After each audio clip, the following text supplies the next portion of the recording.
I'm gonna sing you a song today with Ron. Communiqué de l'Association France-Palestine Solidarité, AFPS, du 5 janvier 2026. En ce début d'année 2026, les Palestiniens et Palestiniennes de Gaza restent soumis aux attaques israéliennes et à des conditions d'existence insupportables, aggravées par l'hiver et le refus d'Israël de laisser entrer l'aide humanitaire dans la bande de Gaza. Le génocide à Gaza est toujours en cours. La colonisation à marche forcée, ainsi que les exactions et la répression de l'occupation israélienne s'intensifient en Cisjordanie. La presse internationale reste interdite à Gaza et des dizaines d'ONG sont maintenant interdites d'entrer et empêchées d'apporter aux populations une assistance vitale.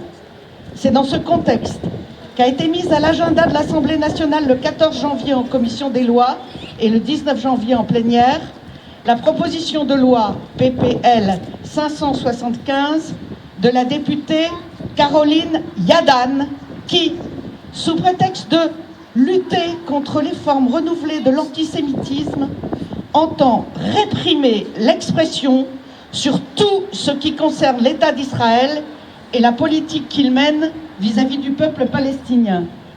Alors que le libre débat sur ce sujet devrait être la règle et fait déjà l'objet de nombreuses entraves dans notre pays. Israël viole tous les jours le droit international et les droits humains, commet à l'encontre du peuple palestinien des crimes de guerre, crimes contre l'humanité et crimes de génocide. La FPS rappelle que critiquer la politique menée par un État relève de la liberté d'expression.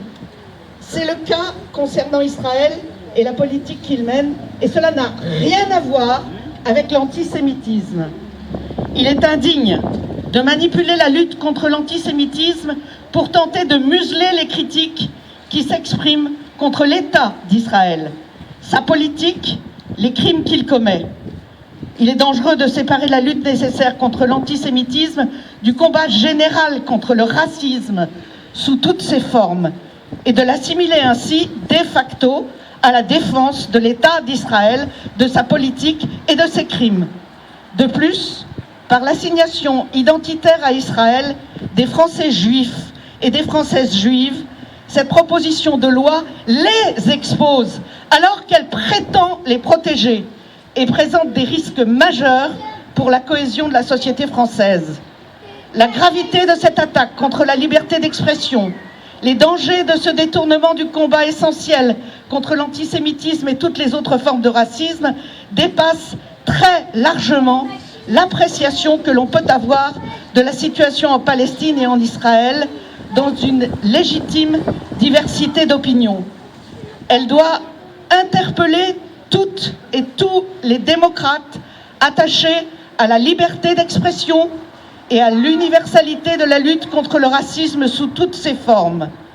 La FPS appelle à un débat sincère, honnête et exigeant sur la montée des racismes et des violences en France, dont l'antisémitisme et l'islamophobie. Les institutions françaises doivent résister à toute ingérence étrangère, directe ou indirecte, dans les débats politiques de notre pays. Pour préserver la liberté d'expression et le débat démocratique, pour lutter sérieusement contre l'antisémitisme et toutes les autres formes de racisme, nous appelons, avec nos partenaires, au retrait immédiat de la proposition de loi Yadan de l'agenda de l'Assemblée nationale et de celui de la Commission des lois. Et c'est signé le Bureau national de la FPS le 5 janvier 2026. خليشي يا حوطك بالله دم الشهيد معطر بالهيل ليل يا ليلو ويل ويل عالظالمين